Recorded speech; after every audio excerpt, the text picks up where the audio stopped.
আগে আমরা পড়েছি গসেস থিওরেম। গসেস থিওরেমে কি বলা হয়েছিল সেটা তোমরা জানো।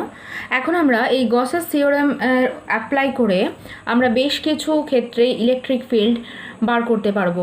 এখন আমরা যেটা নিয়ে আলোচনা করব, electric field due to a uniformly charged thin spherical shell. মানে ধরো এটা একটা গোলক,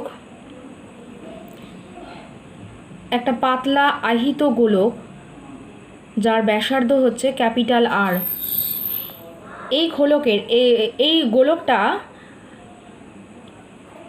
আহিত গোলক, অর্থাৎ এর সারফেসে এভাবে চার্জ ডিস্ট্রিবিউট হয়ে আছে। এই গোলকটা থেকে এর গোলকের বাইরে কোনো বিন্দুতে তড়িৎ ক্ষেত্র আমরা গসেস থিওরেমের সাহায্যে কী করে বার করব সেটা এবার আমরা দেখব। বা গোলকের ভেতরেও কোনো বিন্দুতে আমরা তড়িৎ ক্ষেত্র কী করে বার করব সেটা আমরা গসেস থিওরেমের সাহায্যে বার করব। তাহলে আমরা বলতে চাই, তাহলে এই গোলকটা যেহেতু আহিত করা আছে, আহিত গোলক, তাহলে চারপাশে একটা ইলেকট্রিক ফিল্ড থাকবে, তার মানে ইলেকট্রিক লাইন্স অফ ফোর্স থাকবে। আমরা এর গোলকের কেন্দ্র থেকে স্মল আর দূরত্বে পি বিন্দুতে তড়িৎ ক্ষেত্র নির্ণয় করতে চাইছি এই চার্জ ডিস্ট্রিবিউশনটার জন্য। আমরা গসেস থিওরেমে পড়েছিলাম যে গসেস থিওরেম সবসময় কোনো বদ্ধ তলের ওপর এটা প্রযুক্ত হয়। সুতরাং আমি যে বিন্দুতে ইলেকট্রিক ফিল্ড নির্ণয় করতে চাইবো সেই বিন্দুটাকে কেন্দ্র করে আমি একটা বদ্ধ তল কল্পনা করব, যার সেন্টারে একটা আধান থাকবে। তো তোমরা দেখতেই পাচ্ছ এখানে এই গোলকের মধ্যে এই স্পেরিক্যাল সেলের মধ্যে আধান আছে। আর যখন আমরা কোনো স্পেরিক্যাল সেল স্পিয়ারের ক্ষেত্রে যখন কোনো আধানের কন্ট্রিবিউশন ভাবি, তখন আমরা ধরে নিই যে আধানের সমস্ত আধান এই গোলকের কেন্দ্রে কেন্দ্রীভূত আছে ধরে নিই।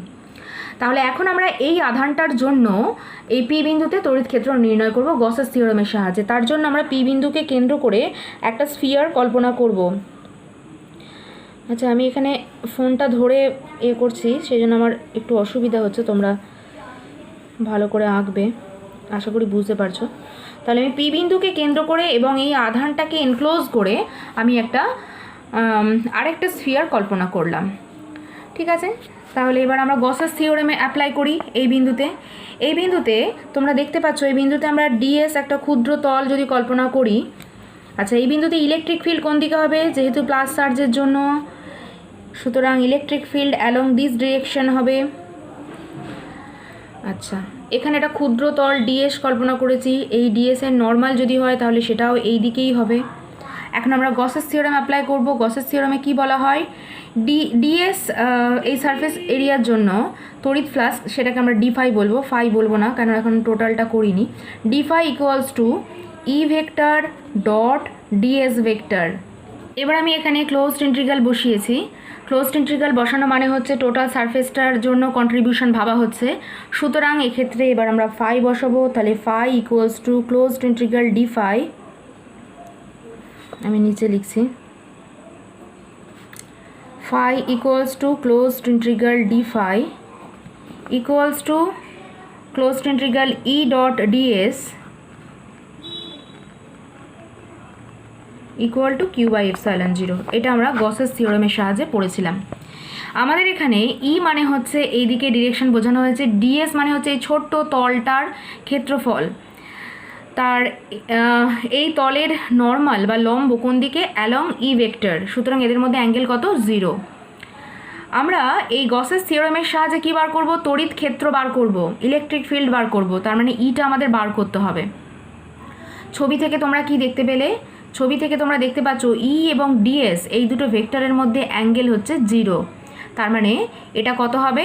ই ডিএস কস 0, তার মানে ই ইন্টু ডিএস হয়ে যাবে। তাহলে ইটাকে closed integral E DS equal to Q by epsilon 0।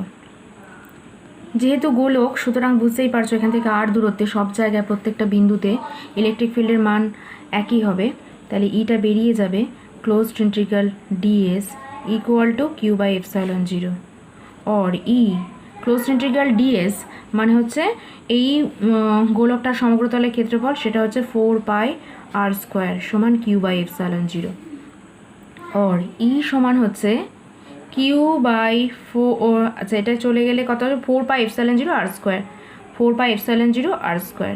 R vector ফর্মে লিখলে এটা এখানে একটা আর ক্যাপ দিতে হবে। আর ক্যাপ মানে হচ্ছে আর ভেক্টরের দিকে একক ভেক্টর, সুতরাং সেটাও এই ই ভেক্টর বা এন ক্যাপের ডিরেকশনের দিকে একই দিকে।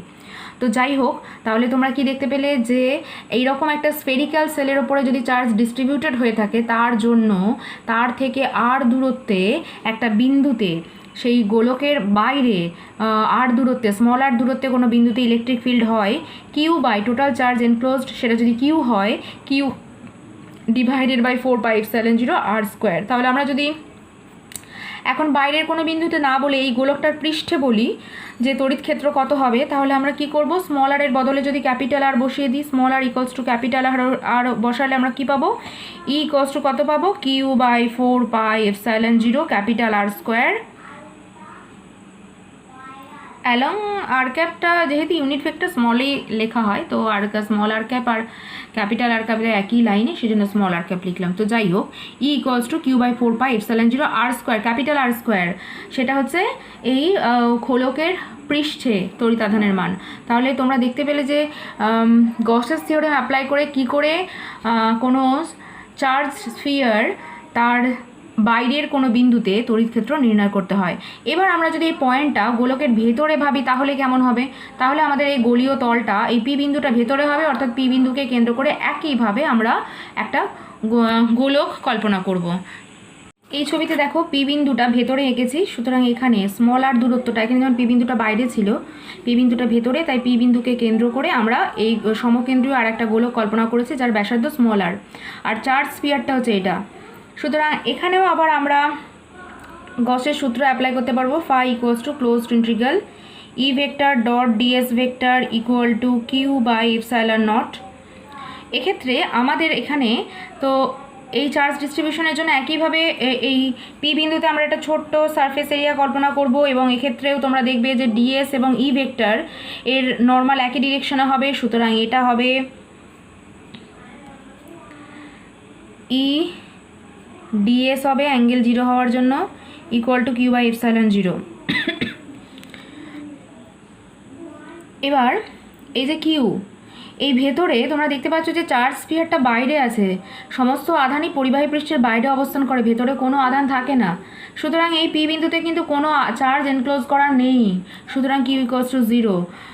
কিউ ইকুয়ালস টু যদি 0 হয়ে যায় তাহলে ফাই ইকুয়ালস টু কত হবে, closed integral E vector dot DS vector বা ই ডিএস যদি বার করে থাকো 0। সুতরাং যেহেতু এই বদ্ধতলটা কোনো চার্জ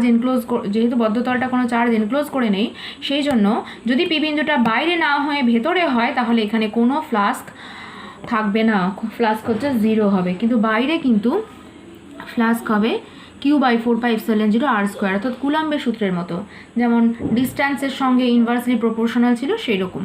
ঠিক আছে, তাহলে আমরা গসেস থিওরেমের সাহায্যে আমরা ইলেকট্রিক ফিল্ড বার করা শিখলাম। এছাড়াও আরও বেশ কয়েকটা এক্সাম্পল, আরও কয়েকটা ক্ষেত্র আছে যেগুলোতে গসেস থিওরেম অ্যাপ্লাই করে ইলেকট্রিক ফিল্ড নির্ণয় করা হয়েছে। তোমরা বইয়ের সাথে সেগুলো ফলো করো, যদি কোনো জায়গায় অসুবিধা হয় তাহলে আমায় জানাবে।